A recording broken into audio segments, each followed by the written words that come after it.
My father didn't know I could cut him off after he slapped me across the face on my birthday. He didn't know because he had never once considered that I had limits, that I had a breaking point, that somewhere beneath the quiet, accommodating sun he had spent 32 years ignoring, there was a man who had been keeping score. But I'm getting ahead of myself. Let me start where it really began, not with the slap, but with the cake. It was a Saturday in late October, the kind of Ohio afternoon that can't decide if it wants to be beautiful or brutal. The leaves on the maple in our front yard had turned a deep, burning amber, and the sky was the particular shade of gray that makes everything underneath it look like a photograph taken slightly out of focus. My mother had baked a lemon cake. She'd called me 2 days before to tell me, her voice carrying that specific warmth she reserved for the moments when she was trying to compensate for something she already knew was going to hurt. Lemon, she said. Your favorite? Mom, you don't have to. I want you, she said. And then, after a pause so deliberate, it had weight. Your brother's going to be here? I should have stayed home. I should have ordered Thai food, opened a bottle of wine, watched something forgettable on television, and let the day pass the way most of my birthdays had passed since I was about 12, quietly, without ceremony, with the dull understanding that the world did not particularly organize itself around me. But she said lemon cake, and she said it the way she always said things she meant as apologies. So I drove the 40 minutes from Columbus to Millbrook, pulled into the cracked driveway of the house I grew up in, and walked into a room that smelled like butter and citrus and old carpet. My brother Marcus was already there. Of course he was. Marcus, who was 3 years older than me, and had spent those 3 years constructing an entire mythology around himself that my parents had accepted as gospel. Marcus, who had dropped out of Ohio State, borrowed $40,000 from my father that no one ever mentioned repaying, started 3 businesses that each collapsed inside of 18 months, and who currently lived rent-free in the duplex my parents owned on Clement Street. Marcus, who walked into rooms the way weather systems do, loud, self-organizing, demanding that everything else adjust. He was sitting at the kitchen table when I came in, a beer already open in front of him, even though it was 2 in the afternoon, telling my father some story about a deal he was working on. My father was leaning forward, elbows on the table, nodding slowly the way he did when he was genuinely interested. That nod. I had spent my entire childhood trying to earn that nod. Daniel, my mother said, turning from the counter where she was frosting the cake. She wiped her hands on a dish towel and hugged me. She smelled like vanilla and something faintly medicinal. Her arthritis cream. She was getting older faster than I was willing to acknowledge. You look thin. I'm fine, Mom. He looks fine, Marcus said without turning around. Danny always looks fine. My father looked up then. He gave me the other nod. The brief one. The one that served as both greeting and dismissal. Danielle. Daddy. That was it. That was the full emotional vocabulary of our relationship, compressed into 2 words, 1 syllable each. I sat down at the table. My mother brought out a bowl of chips and a store-bought dip that she transferred into one of her good ceramic dishes because she believed that presentation was a form of dignity. I watched my father and my brother talk, a developer in Westerville, a piece of commercial property, an opportunity that just needed a little startup capital to get moving. I knew, the way you know things you are not permitted to say out loud, that my father was going to give him the money. Here's what our childhoods looked like from the inside, the way I lived them. Marcus was the one who filled rooms. He was charming in the specific way that some people are charming, not because they make you feel seen, but because they make you feel like you're close to something bright. My father lit up around him. My father, who was a man of few words and fewer expressions, would laugh at Marcus's jokes, would defend Marcus's failures as strategic pivots, would say things like that. Boys got vision in a voice that contained actual pride. I was the one who got grades, who stayed out of trouble, who worked a part-time job at the hardware store, junior year, so I wouldn't have to ask for money for school supplies, who got into Ohio, stayed on a partial scholarship, and finished in 4 years, and then got a master's degree in accounting while working full-time, and who had, by 32, built a quiet, stable, respectable life that no one in my family ever once asked me about. When I was 16, I won a regional mathematics competition. First place. There was a small ceremony at the school district office, and my parents got a letter about it. My mother came. She sat in the 3rd row and cried a little when they called my name. And afterward, she took me to a Dairy Queen and bought me a Blizzard and told me she was proud of me. And that felt real. That felt like something. My father didn't come. Marcus had a baseball game that day. A regular season game, not a playoff, not anything significant. And my father was in the bleachers, 3 towns over, watching. Marcus ground out to shortstop in the 4th inning. I never told anyone that I knew. I found out years later, accidentally, when Marcus mentioned it in passing. Remember that weekend you had your math thing, and Dad dragged me to that game even though my arm was hurting, and I had to excuse myself from the table and stand on my parents' hallway for a full minute, breathing slowly, before I could go back in. That was the geometry of our family. Marcus was the center. I was in the margins, and my parents, my father specifically, had drawn that map so long ago and so definitively that I don't think he even knew it was a map. I think he thought it was just the natural shape of things. The birthday dinner started well enough, which is to say, it started the way it always started, with Marcus dominating the conversation and me finding small tasks to occupy myself, so that my silence appeared purposeful rather than painful. I helped my mother set the table. I refilled the water glasses. I asked my father about his back, which had been bothering him, and he answered in 3 sentences and then turned back to Marcus. We ate pot roast. My mother had made it in the slow cooker, and it was very good, tender and rich, the way it always was when she made it in October, the fat rendered down into something almost silky.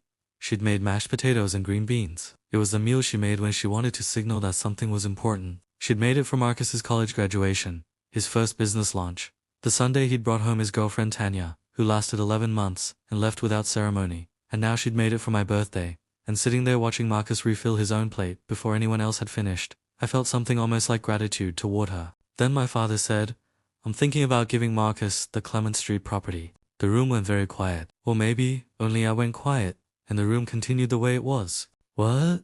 I surged. My father looked at me the way you look at someone who has made a mild social error. "The duplex on Clement, the tenants are leaving at the end of the year. Marcus has been talking about using the space for his new operation." "Dad," Marcus said, with the particular modesty of someone who has been expecting something for a long time, "we don't have to talk about this now." "No, it's fine," my father said. "Daniel should know. I should know. Not that I had any claim to it. Not that I had ever been offered anything comparable. Not that there was $40,000 and now a piece of property and a rent-free living arrangement being handed over with the casual frequency of a parent passing the salt. But I should know, because apparently the courtesy of information was the thing I was entitled to. "That property is worth about $280," I said. My voice was very even. I had spent years developing that evenness at current market rates. "Daniel," my mother said softly, "I'm just noting a fact." "We're not selling it," my father said. "We're giving Marcus an opportunity. You've given Marcus a lot of opportunities." Something shifted in my father's face. He had blue eyes, the kind that darkened when he's angry, and I watched them go from gray to something closer to slate. "What's that supposed to mean?" "It means I stopped. Measured myself. It means Marcus has received a lot of support, and I've never raised that as an issue before. But this feels significant. Marcus is building something. Marcus has been building something for 15 years. Dad? None of it ever gets built." "Daniel." My mother again, more urgent now. "What the hell do you know about building something?" Marcus said. He said it with the lazy confidence of someone who knows the room is with him. "You sit in an office and push numbers around. Don't come in here and lecture anyone about." "I'm not lecturing. I'm asking why the Clement Street property doesn't get a conversation. I'm asking why nothing in this family ever gets a conversation. I'm asking." "That's enough," my father said. 3 words. The same 3 words he'd used my entire life to end any discussion that made him uncomfortable. "No," I said. And that single syllable was so unprecedented that even Marcus went still. My father looked at me across the table. I watched him deciding something. I watched him arrive at the wrong decision. "I don't know what you think this family owes you," he said, "but I raised you. I put food on this table, and I don't have to sit here and explain myself to you or anyone else. You've always been ungrateful. Always had this attitude that the world owed you something. I don't know where you get it from." Ungrateful. That word landed somewhere specific inside me. I had a whole taxonomy of my own gratitude. The years of silence, the swallowed hurt, the steady, self-sufficient life I had built without asking him for a single thing, and he was calling me ungrateful. "I need some air," I said. I pushed back from the table. I walked through the kitchen and out the back door and stood on the concrete step my father had poured himself back in 1991. And I breathed the cold October air and looked at the backyard, the old rusted swing set, still there, inexplicably after all these years, and I told myself to let it go. I told myself what I always told myself: it costs more to fight than to absorb. I went back inside after 5 minutes. I sat down. My mother had been serving the cake. She put a slice in front of me, larger than everyone else's, a small act of private justice. "Happy birthday, sweetheart," she said, touching my shoulder. My father said nothing. He was eating his cake. Marcus was on his phone. I picked up my fork. I thought, this is almost over. 1 more hour and I'll be back in Columbus. 1 more hour. And then Marcus looked up from his phone and said, "Oh hey, I almost forgot." He reached under his chair and produced a small, badly wrapped gift. He slid it across the table to me. Happy birthday, little brother. I looked at it. Go on, my father said, and there was something in his voice, a kind of approval, directed at Marcus, for the gesture, as if Marcus were a child who'd remembered to say, please. I unwrapped it. It was a phone case, generic, the kind you buy at a gas station. My phone was a different model. Cool, I said. I wasn't sure what kind you had, Marcus said, utterly unbothered. It's fine. You're welcome, Marcus said, with a grin. And that was it. That was the moment I felt it, the full weight of it, all at once. 32 years compressed into a gas station phone case, passed across a pot roast birthday table. I felt it not as anger, but as something colder and more absolute, like a door I hadn't known was open, swinging shut. I said nothing. I folded the wrapping paper. I ate the rest of my cake. My father had a second beer. He and Marcus went back to talking about the Clement Street property, the logistics of it, what Marcus would do with the space, and my father was nodding again. That nod. The real one. The interested one. And I watched it and thought, for the first time, not with sadness, but with clinical clarity, I am not in this family. I have never been in this family. I have been adjacent to it. I was helping my mother wash the dishes when it happened. She asked me, very quietly, the water running so that the men in the other room couldn't hear. Are you okay, really? And I made the mistake of answering honestly.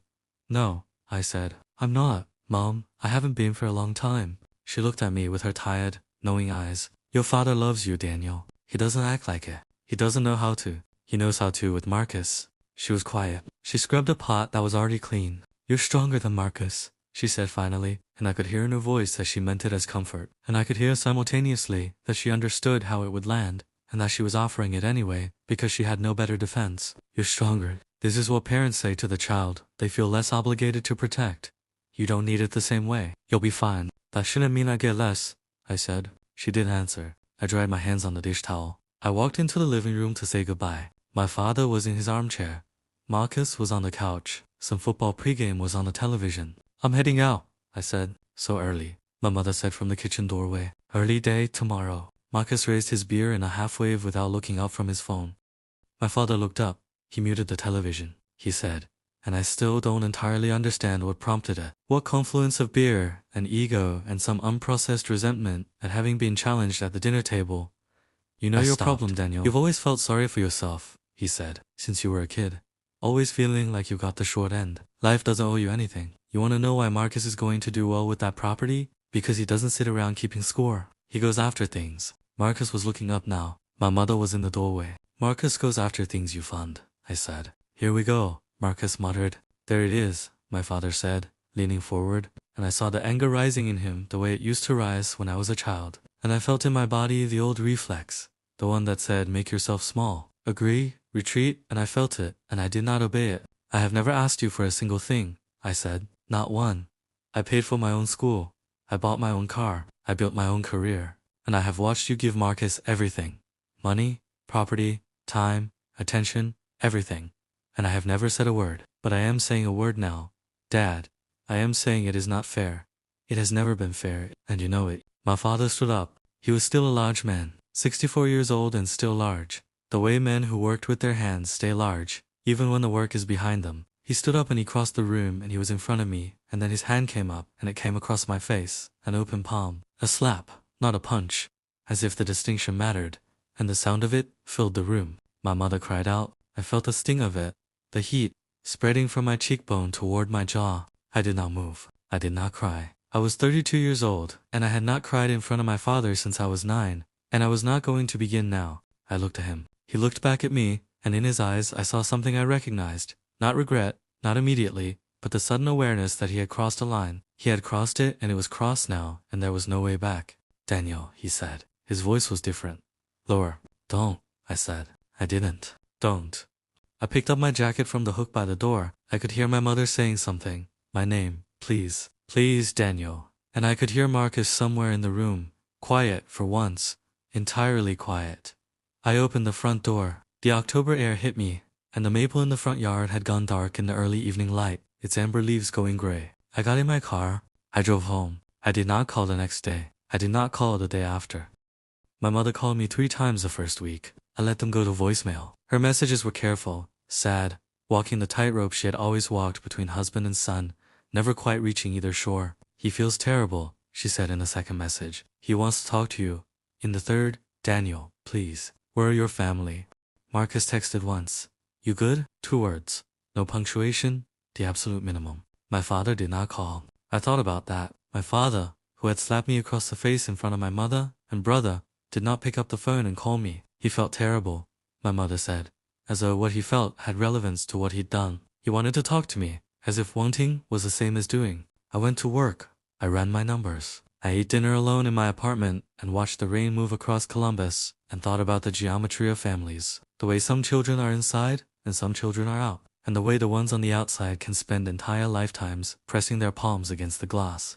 On day 12, I called a therapist. Her name was Dr. Anita Park, and she had an office on High Street with a small fountain in the waiting room. In our first session, I told her about the slap, and she listened without reacting, the way good therapists do, and then she asked me to describe the 5 years before the slap. I talked for the full hour. At the end, she said, "It sounds like you've been grieving a relationship your whole life that was never quite what you needed it to be." "Yes," I said, "that's exactly what it is. And what would it mean to stop grieving it?" I thought about that for a long time. "I don't know," I said finally. "I've never thought about what's on the other side." "That's okay," she said. "That's what we'll work on."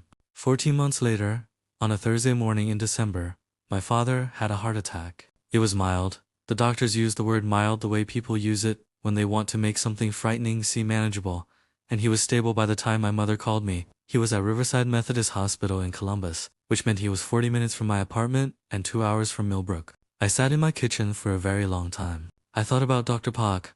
I thought about the work I'd done in the 14 months since October, the naming of things, the careful archaeology of resentment, the slow construction of a self that did not require my father's validation to stand. I thought about what I owed him.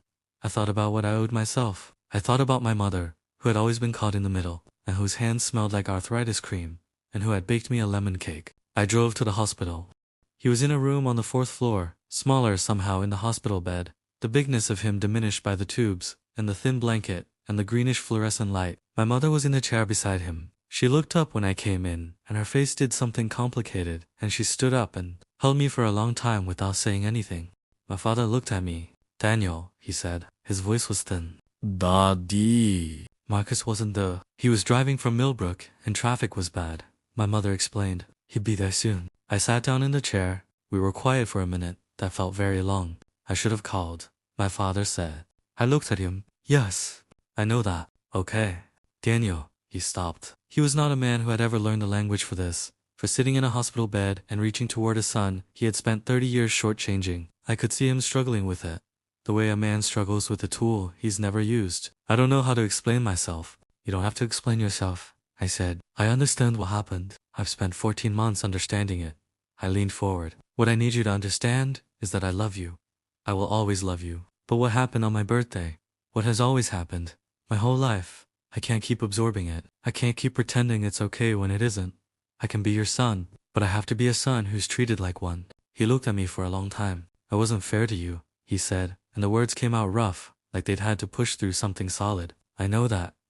I told myself Marcus needed more help. I told myself you were always fine. I told myself that too.